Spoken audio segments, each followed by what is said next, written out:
नमस्कार साथियों, BPSC TRE के लिए भूगोल प्रीवियस ईयर क्वेश्चंस की श्रृंखला आपके सामने है। और यहाँ पे पहला प्रश्न है, विश्व का बृहत्तम डेल्टा निर्मित है। तो जो विश्व का बृहत्तम डेल्टा निर्मित है वो गंगा ब्रह्मपुत्र नदी द्वारा बनाया गया है और इसको हम जो है गंगा ब्रह्मपुत्र डेल्टा या सुंदरबन डेल्टा के नाम से जानते हैं। सुंदरबन डेल्टा के नाम से जानते हैं। और यह कहाँ पे स्थित है? तो यह क्षेत्र है इस आपका बंगाल की खाड़ी। तो आपको ध्यान रखना कि बंगाल की खाड़ी में जो है गंगा ब्रह्मपुत्र द्वारा बृहत्तम डेल्टा का निर्माण किया गया है। आगे बढ़ते हैं। और मिसिसिपी मिसौरी नदी तंत्र जो है यह अमेरिका में बहती है, यूएसए में बहती है, जिसके बारे में हम आगे देखेंगे। अगला प्रश्न है, स्वेज नहर जोड़ती है। बहुत ही महत्वपूर्ण सवाल है और यह प्रश्न पूछा जाएगा इस बार परीक्षा में, ध्यान दीजिएगा। और स्वेज नहर जोड़ती है तो इसका आंसर हो जाएगा भूमध्य सागर को लाल सागर से। और अगर हम बात करें स्वेज नहर का, तो स्वेज नहर की जो स्थापना स्वेज नहर बन के तैयार हुआ था, यह ध्यान रखना 1869 में बन के तैयार हुआ था। और इसके बन जाने से भारत और यूरोप के बीच की दूरी थी वो 7000 किलोमीटर तक कम हो गई थी। यह भी प्रश्न पूछा गया है। और साथ में यह जोड़ता है किसको? तो भूमध्य सागर को लाल सागर से जोड़ता है। और अगर हम बात करें तो यहाँ पे आपको दो जो है बंदरगाहों के नाम ध्यान रखने हैं। अगर हम यहाँ पे बात करें तो यहाँ पे आपका है पोर्ट सईद, जो उत्तरी भाग है स्वेज नहर का, तो उधर है आपका पोर्ट सईद और नीचे है पोर्ट स्वेज। तो आपको ध्यान रखना है स्वेज बंदरगाह नीचे है और पोर्ट सईद ऊपर है। और इसके अलावा आपको जो है ध्यान रखना है, प्रश्न पूछा गया था पनामा नहर के बारे में। पनामा नहर के बारे में कि पनामा नहर किसको किसको जोड़ता है। तो पनामा नहर जो है एक तरफ इधर प्रशांत महासागर है और दूसरी तरफ आपका अटलांटिक महासागर है। अटलांटिक महासागर है। और इसके अलावा जो है अटलांटिक महासागर नहीं भी दिया हुआ तो कैरिबियन सागर हो सकता है, वो भी सही माना जाएगा, क्योंकि कैरिबियन सागर जो है वो अटलांटिक सागर के अंतर्गत आता है। फिर अगले प्रश्न पे चलते हैं। अगला प्रश्न है, पनामा नहर जोड़ती है। ये प्रश्न पूछा गया था बीपीएससी टीआरई में, जिसका प्रश्न हम अगले वीडियो में देखेंगे। और यहाँ पे जो पनामा नहर जोड़ती है वो प्रशांत महासागर को अंध महासागर से जोड़ती है। तो अंध महासागर यहाँ पे अटलांटिक महासागर को कहा गया है। तो पनामा नहर जो है ये प्रशांत महासागर और अंध महासागर को जोड़ती है। और इसके वजह से जो है लगभग 22,500 किलोमीटर की दूरी जो थी वह 9500 किलोमीटर दूरी में तब्दील हो गई है। पहले इतना समय लगता था। और ध्यान रखिएगा कि पनामा नाम का देश है, उसी का अधिकार है पनामा नहर पर। अगला प्रश्न है, सुंडा ट्रेंच किस द्वीप के समानांतर स्थित है। तो इस प्रश्न का जो सही आंसर है वो सुमात्रा है। और बात किया जाए तो जो सुंडा ट्रेंच है वह सुमात्रा और जावा के बीच में स्थित है। और इसके अलावा जो है अगर पूछे सुंडा जल संधि, तो सुंडा जल संधि जो किसको किसको जोड़ता है। तो जो सुंडा जल संधि है वो हिंद महासागर को जावा सागर से जोड़ता है। तो ध्यान रखिएगा कि हिंद महासागर को जावा सागर से जोड़ता है सुंडा जल संधि। और सुंडा ट्रेंच जो है ये किस द्वीप के समानांतर स्थित है? तो सुमात्रा के समानांतर स्थित है। और यहाँ पे जो है जावा भी है, तो आपका आंसर जावा भी हो जाएगा। तो जावा और सुमात्रा यानी उपयुक्त में से एक से अधिक हो जाएगा। तो ध्यान दीजिएगा, जावा और सुमात्रा दोनों हैं, तो आपका आंसर ई हो जाएगा। फिर अगला है, ओजोन परत बताती है। तो यहाँ पे आपका जो आंसर दिया गया है वह है पृथ्वी की सतह से 15 से 20 किलोमीटर ऊपर वायुमंडल की परत। आप यहाँ पे इसको थोड़ा सा संशोधित कर लीजिएगा, 15 से 35 किलोमीटर, 15 से 30 से 35 किलोमीटर तक, या 15 से 30 किलोमीटर मान लीजिए। तो पृथ्वी की सतह से जो है 15 से 30 किलोमीटर ऊपर वायुमंडल की जो परत होती है वो जो ओजोन परत है। और इसके अलावा अगले प्रश्न पे आते हैं, गरजने वाली चालीसा, कुद 50, चीखने वाली 60 पौने पृथ्वी के किस गोलार्ध में चलती हैं। तो बहुत ही महत्वपूर्ण प्रश्न है। और यह दक्षिणी गोलार्ध में ये पौने चलती हैं। तो आपको ध्यान रखना है कि गरजने वाली 40, क्रुद्ध 50, चीखने वाली 60 पौने ये कहाँ चलती हैं? तो दक्षिणी गोलार्ध में। और पूछे आपसे ब्लिजार्ड कहाँ चलता है। ब्लिजार्ड तो ये जो है उत्तरी गोलार्ध में। और कहाँ पे चलता है? तो कनाडा और यूएस में, जो आपका पोलर क्षेत्र है, ध्रुवीय क्षेत्र है, वहाँ से जो है कनाडा की तरफ आता हुआ। तो ब्लिजार्ड ये कह सकते हैं ठंड का तूफान होता है, बर्फ़ का तूफान होता है। फिर आगे बढ़ते हैं। अगला प्रश्न है, दक्षिणी गोलार्ध में सबसे बड़ा दिन होता है। तो दक्षिणी गोलार्ध में जो सबसे बड़ा दिन होता है वह पड़ता है 22 दिसंबर को। और जो है उत्तरी गोलार्ध में सबसे बड़ा दिन पड़ता है वह 21 जून को पड़ता है। फिर आगे बढ़ते हैं, महाद्वीप अलग कैसे हुए। तो महाद्वीप को अलग होने के लिए कई सारे सिद्धांत दिए गए हैं और उसी में जो है एक हम सिद्धांत पढ़ते हैं प्लेट टेक्टोनिक्स का। तो यहाँ पे आंसर हो जाएगा विवर्तन की क्रिया से। तो ध्यान दीजिएगा, विवर्तन की क्रिया से या प्लेट टेक्टोनिक्स से जो है महाद्वीप अलग हुए हैं। और एक चीज़ आप भी ध्यान दीजिएगा कि पृथ्वी का जो ऊपरी भाग है स्थल मंडल और संपूर्ण क्रस्ट एवं मेंटल का ऊपरी भाग का निर्माण विभिन्न प्लेटों से हुआ है। ये प्लेटें विभिन्न प्रारूपों में विवर्तनिक क्रिया के फलस्वरूप गतिशील तथा प्रवाहित होती हैं। इस प्रकार ये प्लेटें अपने ऊपर स्थित महाद्वीप तथा महासागरीय भागों को अपने प्रवाह के साथ ही स्थानांतरित करती हैं। तो आपको स्थल मंडल में ध्यान रखना कि जो ऊपरी भाग है स्थल मंडल का और क्रस्ट और मेंटल का ऊपरी भाग, तो ये जो है प्लेटों से बना हुआ है और इन प्लेटों का आपस में जो गति होता है विवर्तनिक क्रिया के फलस्वरूप गतिशीलता और प्रवाहिता होती है। तो इस प्रकार ये जो है स्थानांतरित होती रहती है प्रवाह के साथ में। फिर आगे बढ़ते हैं, वलन क्रिया किसका परिणाम है? तो वलन क्रिया के बारे में अगर बात करें तो वलन क्रिया जो पर्वत निर्माणकारी बल माना जाता है। और वलन क्रिया जो है, आपने वलित पर्वत का नाम सुना होगा, नवीन वलित पर्वत, प्राचीन वलित पर्वत, तो ये आपका जो है उसी से संबंधित है। नवीन वलित पर्वत, प्राचीन वलित पर्वत और ये पर्वत निर्माणकारी बल से संबंधित है। फिर है यूरोप की एक पर्वत श्रृंखला है, बहुत ही महत्वपूर्ण प्रश्न है। तो यूरोप की एक पर्वत श्रृंखला है, तो यूरोप की पर्वत श्रृंखला को हम क्या बोलते हैं? तो आल्प्स बोलते हैं। तो आल्प्स ध्यान रखिएगा। और इसके अलावा बात करें रॉकी कहाँ की है? तो रॉकी जो है उत्तरी अमेरिका की है पर्वत श्रृंखला है। और एंडीज क्या है? तो ये जो है दक्षिण अमेरिका की पर्वत श्रृंखला है। और यह एंडीज जो है पूरे विश्व की सबसे लंबी श्रृंखला। और इसके बारे में हमने जो है मानचित्र की कक्षाओं में देखा था, तो आपका आंसर क्लियर हो गया होगा। और बाकी हिमालय के बारे में ध्यान रखिएगा, सबसे नवीन पर्वत है। तो सबसे नवीन वलित पर्वत कौन सा है? तो हिमालय है। और आल्प्स जो है ये यूरोप में एक पर्वत श्रृंखला है। फिर आगे बढ़ते हैं, और अगर हम बात करें तो आल्प्स का जो सर्वोच्च बिंदु है मोंट ब्लैंक है, जिसकी औसत ऊंचाई लगभग 4810 मीटर है। और इसके अलावा आल्प्स पर्वत जो नवीन मोड़दार पर्वत का उदाहरण है, जिसको नवीन वलित पर्वत भी कहा जाता है। और इसके अलावा आपको बताना है कि मोंट ब्लैंक तो जो है हाईएस्ट पॉइंट है कहाँ का? आल्प्स का। आपको ये बताना है कि यूरोप महाद्वीप का सबसे ऊंचा बिंदु कौन सा है, सर्वोच्च बिंदु या सर्वोच्च चोटी जो है यूरोप महाद्वीप का सबसे सर्वोच्च चोटी जो है कहाँ पे स्थित है, क्या नाम है उसका, आपको कमेंट करके बताना है।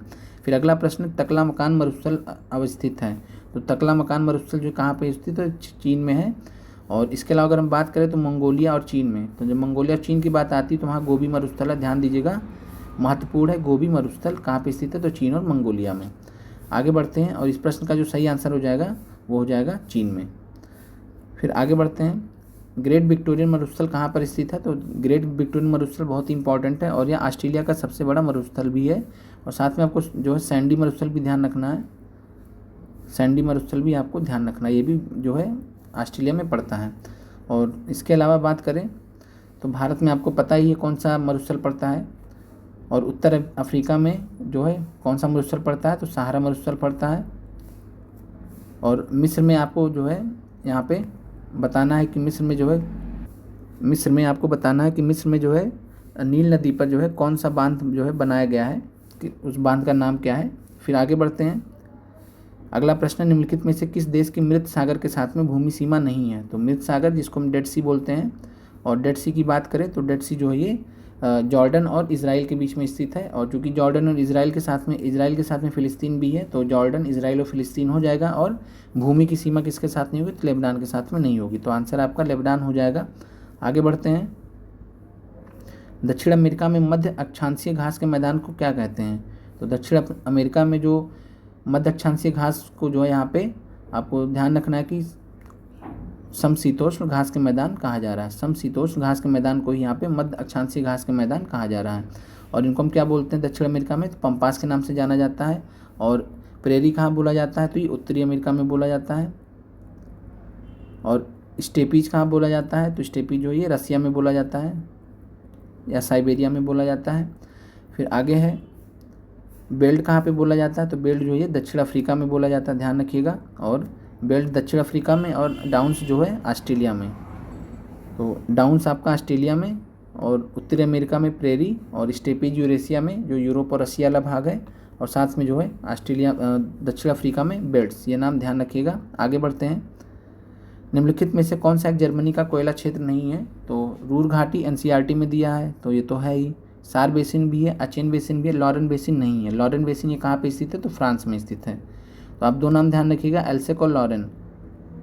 तो एल्सेक और लॉरेन जो है ये कहाँ पे स्थित है? तो फ्रांस में स्थित है। बाकी रूर घाटी, सार बेसिन और अचेन बेसिन ये जर्मनी में स्थित कोयला के क्षेत्र हैं। अगले प्रश्न पे आते हैं, निम्नलिखित सागरों में से किसमें औसत लवणता सर्वाधिक है? तो दिए गए सागरों की बात करें तो मित सागर में औसत लवणता सर्वाधिक है, और यहाँ पे जो है कई लोग मतलब सब जाते भी हैं टूरिस्ट वगैरह, और यहाँ पे आराम से आप तैर सकते हैं।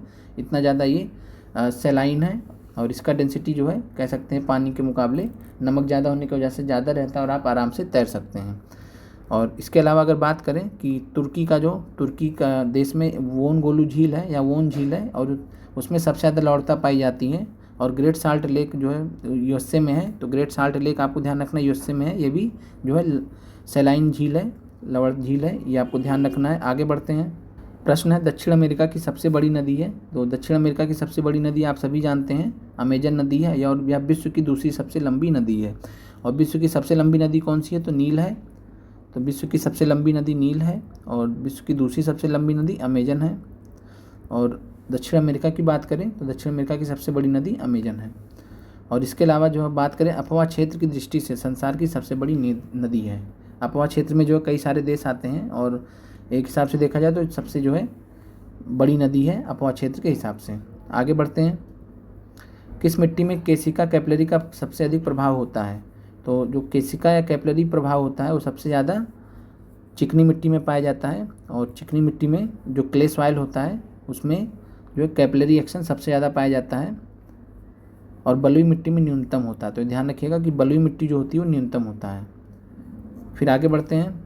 कोयले का सामान्य प्रकार है। तो कोयले का सामान्य प्रकार बिटुमिनस कोयला होता है, और यहाँ पे अगर हम बात करें तो 4 प्रकार के कोयले होते हैं, एंथ्रेसाइट, बिटुमिनस, लिग्नाइट और पीट। और इसमें जो है साधारण किस्म का जो होता है वो बिटुमिनस कोयला होता है। एंथ्रेसाइट जो ध्यान रखिएगा अत्यंत उत्तम कोटि का होता है, तथा पीट सबसे निम्न कोटि का। तो ये सबसे नंबर 1 और ये सबसे नंबर 4, तो ये ध्यान रखिएगा। और फिर भारत में कुल भाग कोयले का, ये महत्वपूर्ण है, ध्यान रखिएगा। भारत में कुल प्राप्त कोयले का 98% से अधिक भाग प्राचीन काल की गोंडवाना शैलों में पाया जाता है। ये प्रश्न कई बार पूछा गया है कि कोयला जो है कहाँ पाया जाता है सबसे ज़्यादा, तो गोंडवाना शैलों में। और गोंडवाना युगीन कोयला मुख्यतः बिटुमिनस प्रकार का, तो ये भी आपको ध्यान रखना है। आगे बढ़ते हैं। निम्न में से किस क्षेत्र में भूमध्य सागरीय जलवायु प्रचलित नहीं है? तो जो भूमध्य सागरीय जलवायु है मेडिटेरेनियन क्लाइमेट, ये आपका केप टाउन में है, मध्य चिली में है, सेंट्रल चिली में, एडिलेड में है, पंपाज में नहीं है। तो ध्यान दीजिएगा पंपाज में या भूमध्य सागरीय जलवायु प्रचलित नहीं है। फिर आगे बढ़ते हैं। अफ्रीका की मूल जनजाति पिग्मी किस नदी घाटी में पाई जाती है? बहुत ही महत्वपूर्ण प्रश्न है। तो पिग्मी जो जनजाति है वो किस नदी पे पाई जाती है? तो कांगो नदी। और बात करें तो कांगो नदी का अगर खास बात क्या है, तो कांगो नदी का खास बात क्या है कि यह जो है इक्वेटर को, भूमध्य रेखा को 2 बार पार करती है, तो ध्यान दीजिएगा। और लिम्पोपो जो है वो मकर रेखा को 2 बार पार करती है। और इसके अलावा आप ध्यान दीजिएगा, ये फैक्ट इंपॉर्टेंट है। तो पिग्मी जनजाति विषुवतीय रेखीय अफ्रीका के कांगो बेसिन के वर्षावनों में रहने वाली जनजाति है। यह मुख्यतः शिकारी एवं संग्राहक जनजाति है। पिग्मी जनजाति का निवास पेड़ों पर बनाई गई झोपड़ी में होता है, जिन्हें मोंगुलस कहते हैं। तो ये पूछा जा सकता है। तो पिग्मी जनजाति द्वारा जो निवास पेड़ों पर बनाए जाते हैं उनको हम क्या बोलते हैं? मोंगुलस। फिर अगला प्रश्न पिग्मीज निवासी हैं, तो प्रश्न रिपीट हो गया, तो आंसर आपका अफ्रीका हो जाएगा। फिर अगला प्रश्न एस्किमो निवासी हैं। तो एस्किमो जो निवासी होते हैं ये कनाडा, यूएसए वगैरह जो है ध्रुवीय देशों, जो ध्रुव वाला पार्ट है आपका आर्कटिक वृत्त वाला, वहाँ पे लगभग ये पाए जाते हैं। और ये जो है इसके अलावा अलास्का में पाए जाते हैं, यूएसए में पाए जाते हैं, कनाडा, ग्रीनलैंड, डेनमार्क, उत्तरी रूस में ये लोग पाए जाते हैं। फिर अगला प्रश्न है मृदा संरक्षण का प्रक्रम है जिसमें, तो मृदा संरक्षण वह प्रक्रम है, मृदा संरक्षण किसको बोलते हैं? तो मृदा को नुकसान से सुरक्षित किया जाता है। तो सिंपल सा प्रश्न है कि मृदा को नुकसान से सुरक्षित किया जाता है मृदा संरक्षण के अंतर्गत। फिर अगला प्रश्न है पृथ्वी पर घने डेंस वन अधिकतर कहाँ मिलते हैं? तो पृथ्वी पर जो है घने डेंस अधिकतर वन कहाँ पे मिलते हैं? तो विषुवत रेखा के पास में, और विषुवत रेखा के पास में सबसे अधिक घने वन मिलते हैं। और इसके अलावा बात करें कर्क रेखा, तो कर्क रेखा को हम 23.5 डिग्री उत्तरी अक्षांश बोलते हैं, और मकर रेखा को हम 23.5 डिग्री दक्षिणी अक्षांश बोलते हैं। अगले प्रश्न पे आते हैं, और यहाँ पे जो है थोड़ा जान लीजिए। विषुवतीय रेखीय जलवायु प्रदेश में वर्ष भर उच्च तापमान पाए जाने से वर्ष भर वर्षा होने के कारण सदाबहार वर्षावनों का व्यापक विस्तार पाया जाता है। तो सदाबहार वर्षावन पाए जाते हैं, और इनमें अमेजन नदी बेसिन उदाहरण दे सकते हैं, कांगो बेसिन देख सकते हैं, दक्षिण पूर्व एशियाई द्वीप समूह के वर्षावन देख सकते हैं। तो आपका जो आंसर हो जाएगा वो ए हो जाएगा। फिर अगला प्रश्न है पर्यावरण किससे बनता है? तो पर्यावरण जीवीय घटकों से बनता है, अजीवीय घटकों से बनता है। एनसीईआरटी में भी दिया गया है, हमने पढ़ा भी है। और साथ में भू आकृतिक घटक, ये सभी हो जाएंगे तो आपका आंसर हो जाएगा उपयुक्त में से एक से अधिक। फिर है मिसिसिपी डेल्टा उदाहरण है। तो मिसिसिपी डेल्टा जो है ये अंगुलित या पंजक डेल्टा का उदाहरण है। ध्यान दीजिएगा, अंगुलित या पंजक डेल्टा का उदाहरण है, बर्ड फूड डेल्टा का उदाहरण है मिसिसिपी डेल्टा। और इसके अलावा अगर हम बात करें चापाकाल डेल्टा का, तो चापाकाल डेल्टा का ध्यान रखिए, जो नील नदी का डेल्टा है, नील नदी का डेल्टा, और साथ में जो है गंगा ब्रह्मपुत्र का डेल्टा। तो गंगा ब्रह्मपुत्र का जो डेल्टा है वो आपका चापाकाल डेल्टा का उदाहरण है, जिसको आर्क्वेट डेल्टा बोलते हैं। फिर आगे बढ़ते हैं। विश्व में आधे से अधिक कहवा का उत्पादन होता है। तो ध्यान रखिएगा, कहवा जो है काफ़ी को कहा जाता है, और जो ब्राज़ील में सबसे ज़्यादा होता है। तो ब्राज़ील में कहवा, काफ़ी और गन्ना, दो चीज़ याद रख लीजिए, काफ़ी और गन्ना में ब्राज़ील सबसे आगे है। इसके अलावा ये भी ध्यान रखिएगा कि वियतनाम जो है ये दूसरा सबसे बड़ा कॉफ़ी उत्पादक देश है। फिर प्रश्न है कि पैंजिया से टूटे हुए दक्षिणी महाद्वीप को क्या कहते हैं? तो पैंजिया था क्या, पहले ही समझिए आप। तो पैंजिया जो है एक सुपर कॉन्टिनेंट था। सुपर कॉन्टिनेंट का मतलब होता है कि महाद्वीप होते हैं, महाद्वीप से भी बड़ा महाद्वीप, यानी सब महाद्वीप एक में थे। और यहाँ से जो है पैंजिया इसको बोलते थे, पैंजिया। और इसके चारों तरफ जो है जल था, और महासागरों का भी महासागर था, जिसको हम पैंथालसा कहते हैं, पैंथालसा। और पैंथालसा जो ये क्या था, तो महासागर था चारों तरफ, और बीच में ये पैंजिया। तो पैंजिया जो है टूटा, तो पैंजिया जब टूटा तो इसके दो नाम हुए। जो ऊपरी हिस्सा था उसको जो है अंगारा लैंड बोला गया, अंगारा लैंड, और जो दक्षिणी भाग था उसको हम बोलते हैं गोंडवाना लैंड, गोंडवाना लैंड। तो आपको क्लियर हो गया होगा। आगे बढ़ते हैं। निम्नलिखित में से कौन समुद्री जीव विविधता के दृष्टिकोण से दुनिया का सबसे समृद्ध क्षेत्र है? जिसमें ज्वार नदमुख, समुद्र तट, निकटवर्ती पर्यावरण के जंगल, समुद्री घास, प्रवाल भित्तियाँ, नमक दलदल और मैंग्रोव के साथ 21 द्वीप समूह शामिल है। तो बहुत ही इंपॉर्टेंट प्रश्न है, और इस प्रश्न का जो सही जवाब है वह आपका है मन्नार की खाड़ी।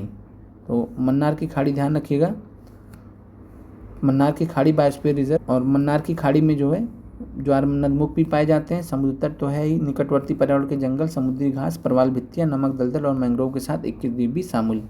ध्यान रखिएगा, मन्नार की खाड़ी बायोस्फीयर रिजर्व इस प्रश्न का आंसर हो जाएगा। फिर सुंदरबन बायोस्फीयर रिजर्व आप जानते ही हैं, पश्चिम बंगाल में है। और नंदा देवी बायोस्फीयर रिजर्व भी कहाँ है? उत्तराखंड में। तो उत्तराखंड में स्थित है नंदा देवी बायोस्फीयर रिजर्व। और उत्तराखंड में जो है अगर आपको ध्यान रखना है तो आप जो है जिम कॉर्बेट नेशनल पार्क ध्यान रख सकते हैं, जिम कॉर्बेट नेशनल पार्क। और जिम कॉर्बेट नेशनल पार्क जो है वो पहला ऐसा राष्ट्रीय पार्क था भारत का, और साथ में उस समय हेली नेशनल पार्क के नाम से जाना जाता था। और इसको जो है 1973 में बाघ परियोजना के अंतर्गत, प्रोजेक्ट टाइगर के अंतर्गत लाया जाने वाला पहला जो है ये राष्ट्रीय उद्यान था। तो आपको ध्यान रखना है। आगे बढ़ते हैं। कोपेन की वर्गीकरण योजना के अनुसार उत्तर प्रदेश और बिहार किस प्रकार के जलवायु प्रदेश में आते हैं? तो इस प्रकार के प्रश्न बिहार में बहुत सारे पूछे गए हैं। और कोपेन की योजना के अनुसार जो है बिहार और उत्तर प्रदेश आपके जो है किस जलवायु क्षेत्र में आते हैं? तो ये CWG में आते हैं। आगे बढ़ते हैं। और ध्यान रखिएगा, कोपेन ने कब इस व्यवस्था को दिया था? तो 1918 में जलवायु वर्गीकरण की अनुभाविक पद्धति विकसित की थी। और इन्होंने 5 प्रमुख जलवायु समूह निर्धारित किए थे। ये सब आपके लिए महत्वपूर्ण नहीं है। फिर अब भारत की क्षेत्रीय सीमा तट से कितने समुद्री मील या किलोमीटर तक समुद्र की ओर फैली हुई है? तो इस प्रश्न का जो सही आंसर है वो है 12 समुद्री मील, लगभग 21.9 किलोमीटर।